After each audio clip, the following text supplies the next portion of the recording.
రామకృష్ణులు దైవాంశ సంభూతులన్న నమ్మకం దేశ ప్రజలలో నానాటికి ఎక్కువైంది. వారి మహిమల గురించి జనం అదే పనిగా చెప్పుకుంటున్నారు. ఇదంతా వింటున్న కంసుడికి దిక్కుతోచలేదు. తాను పంపిన బలవంతులైన రాక్షసులు కూడా హతులు కావడంతో కంసుడికి భయం పుట్టింది. ఇలా ఉండగా నారదుడు వచ్చి దేవకి అష్టమి గర్భాన కృష్ణుడు, యశోదకు కూతురు పుట్టగా ఆ పిల్లలిద్దరినీ మార్చివేసిన విషయం కంసుడికి చెప్పాడు. అలాగే బలరాముడు మొదట దేవకి గర్భస్థుడని, తర్వాత రోహిణికి కుమారుడైనాడని తెలియజేశాడు. వారే పూతన మొదలైన రాక్షసులను సంహరించారని, వారి వల్లనే కీడు మూటనున్నదని స్పష్టం చేయడంతో కంసుడికి కంపరం పుట్టింది. దేవకి వసుదేవులను మళ్లీ చెరసాలలో పెట్టాడు. అప్పుడు అతను ఒక కుట్ర పన్నాడు. మధురలో ధనుర్యాగం ఏర్పాటు చేశాడు. వినోదాలు, వీరకృత్యాలు జరిగే ఆ ఉత్సవాలకు బలరామకృష్ణులను ఆహ్వానించి వెంట తీసుకురావాల్సిందని అక్రూరుణ్ణి రేపల్లెకు పంపాడు. బలరామకృష్ణులు మధురకు రాగానే వాళ్ళని ఏదో విధంగా అంతమొందించాలని కంసుడి పన్నాగం. అక్రూరుడు హరిభక్తుడు, బలరామకృష్ణులు అవతార పురుషులని అతని నమ్మకం. కంసుడి కుట్ర ఫలించదని కూడా అతనికి తెలుసు. అక్రూరుడు వెళ్ళి రామకృష్ణులను మధురకు తీసుకొని వచ్చాడు. మధురా నగరంలో రామకృష్ణులు ఎన్నో అద్భుతాలు చేశారు. వారి అందచందాలు, వారి తేజస్సు చూసి ప్రజలు విస్మయం చెందారు. స్త్రీలు, పురుషులు, బాలలు, వృద్ధులు అందరూ వారిని అదే పనిగా చూస్తూ తమ జన్మలు ధన్యమైనట్లు భావించుకున్నారు. కంసరాజుకు బట్టలు ఉతికే చాకలి తమకు బట్టలు ఇవ్వడానికి నిరాకరించగా కృష్ణుడు అతన్ని చంపివేశాడు. అతని దగ్గరున్న రాజదుస్తులు ధరించారు రామకృష్ణులు. భక్తుడైన ఒక సాలెవాడు వారికి రకరకాల అలంకారాలు చేశాడు. అలాగే పూలమాలలు కట్టే సుదాముడు కూడా హరిభక్తుడు. అతను రామకృష్ణులకు చక్కని పూలమాలలు సమర్పించగా వారు సంతోషించి అతనికి వరాలు ఇచ్చారు. కంసుడి అంతఃపుర దాసీలలో కుబ్జా ఒకతే.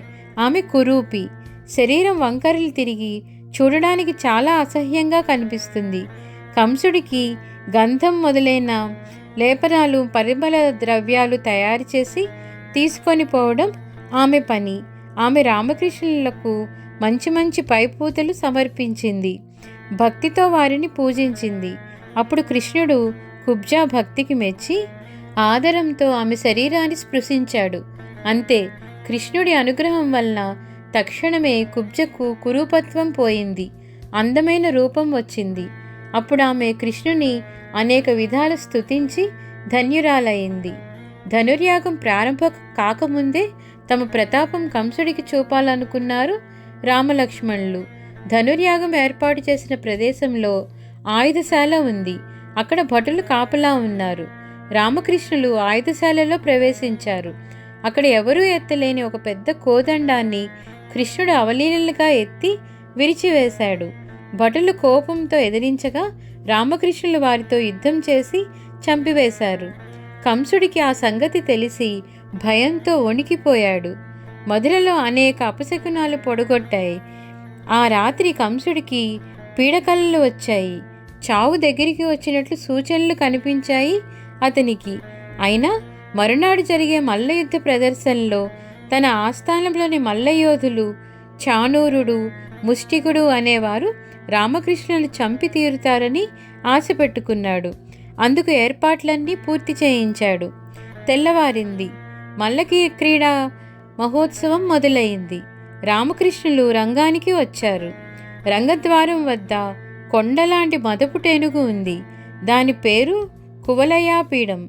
కంసుడి ఆదేశానుసారం ఆ మత్తగజాన్ని రామకృష్ణులపై పురిగొలిపాడు మావటివాడు. అది దిక్కులు పిక్కటిల్లేటట్లు ఘీంకరిస్తూ కృష్ణుడిపైకి వచ్చి తొండంతో పట్టుకోబోయింది. అయితే కృష్ణుడు తప్పించుకొని మదగజాన్ని కింద పడతోశాడు. సింహకిశోరంలా దానిపైకి ఉరికి దంతం పెరికివేశాడు. ఆ కోరతో ఏనుగు కుంభస్థలాన్ని చీల్చివేశాడు. మత్తగజం ఘీంకరిస్తూ విలువిలా తన్నుకొని ప్రాణాలు విడిచింది. తరువాత మావటివాణ్ణి కూడా చంపివేశాడు కృష్ణుడు. అప్పుడు కంసుడు భయంతో వణికిపోయాడు. తరువాత చాణూర ముష్టికులతో రామకృష్ణులు మల్ల యుద్ధం చేశారు. బాలకులైన రామకృష్ణులు, పర్వతాకారులైన మల్లయోధులు చానూరా ముష్టిగులతో తలపడి చిత్ర విచిత్రంగా యుద్ధం చేసి చంపివేశారు. అది కళ్ళారా చూస్తున్న ప్రజలు ఎక్కడ లేని ఆశ్చర్యంలో మునిగిపోయారు. కంసుడి గుండెలు తల్లడిల్లాయి. రామకృష్ణులను పట్టుకోండి, చుట్టుముట్టి సంహరించండి అని వెర్రిగా కేకలు పెట్టాడు. కానీ కంసుడి అనుచరులు రామకృష్ణుల దగ్గరికి రావడానికి సాహసించలేకపోయారు. కంసుని ధిక్కరించడానికి వెరచి కొందరు యోధులు మాత్రం రామకృష్ణులను చుట్టుముట్టడానికి ప్రయత్నించారు.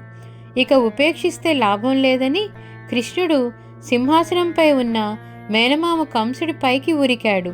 కంసుడు తత్తరపాటుతో ఖడ్గం తీసుకొని కృష్ణుణ్ణి చంపాలని చూశాడు. కానీ అతని ప్రయత్నం వ్యర్థమైంది. ఉగ్రమైన సర్పాన్ని గరుత్మంతుడు ఒడిసిపట్టునట్లు కంసుణ్ణి కృష్ణుడు పట్టుకొని సింహాసనం పైనుండి కింద పడవేసి పిడిగుద్దులతో అతని మర్మస్థానాలను గుల్ల చేసి చంపివేశాడు. అప్పుడు దేవదుందుబులు మ్రోగాయి. ఇంద్రాది దేవతలు శ్రీకృష్ణుణ్ణి కీర్తించారు. కంసుడి చావుతో తక్కిన యోధులు ప్రాణభీతితో పారిపోయారు. కంసుడి తమ్ములు 8 మంది రామకృష్ణుల పైకి రాగా బలరాముడు వారందరినీ యమపురికి పంపాడు. తరువాత కృష్ణుడు ఉగ్రసేనుణ్ణి చెర నుండి విడిపించి తిరిగి అతనికి రాజ్యం అప్పగించాడు. అలాగే దేవకీ వసుదేవులను బంధ విముక్తులను కావించాడు. రామకృష్ణులు తమ తల్లిదండ్రుల పాదాలపై మోకరిల్లారు.